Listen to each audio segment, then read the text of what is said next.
or do they have another, quicker route for digestion? Usually, people consume about 2 liters of water every day, by drinking water directly or via food and other beverages. Additionally, the volume of gastrointestinal secretions, including gastric, saliva, pancreatic, intestinal, and bile fluids, totals about 8 liters, which means that 10 liters of fluid enter the intestines every day. When we talk about the digestion or absorption of things we consume, we should remember that everything we eat, including liquids, enters the stomach via the same route, the esophagus. The initial digestive phase is similar to pouring the meal into a blender. Just like in a blender, everything we consume gets mixed together in the stomach. Our teeth mechanically pulverize the food, while the saliva in the mouth chemically breaks down fat and starch.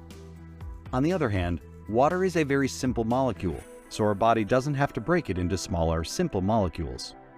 In fact, water molecules are so small that they have no problem diffusing through the cell membrane. Specifically, water is absorbed directly through the epithelial cells that cover the human intestinal tract. Fortunately, the small intestine is more than up to the task. It boasts a length of around 20 feet and has a huge inner surface area of roughly 250 square meters, the size of a tennis court. This large surface area helps to absorb water and other liquids quickly and efficiently. Of the almost 10 liters of water that enter our stomach every day, 80 to 90% is absorbed by the small intestine. The remaining 10% is passed on to the large intestine, which absorbs as much water as possible from the waste substances that will be excreted from the body as feces.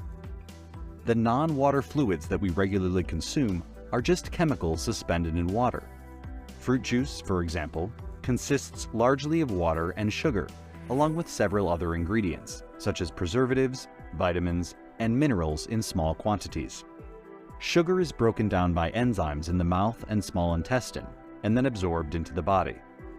Vitamins and minerals may or may not be broken down, but are all eventually absorbed in the small intestine. Tea and coffee are much the same. Sugar and fat, when milk is used, begin to break down in the mouth. The stomach will churn everything and begin to break down those proteins. Once the tea reaches the small intestine, the vitamins and minerals are absorbed.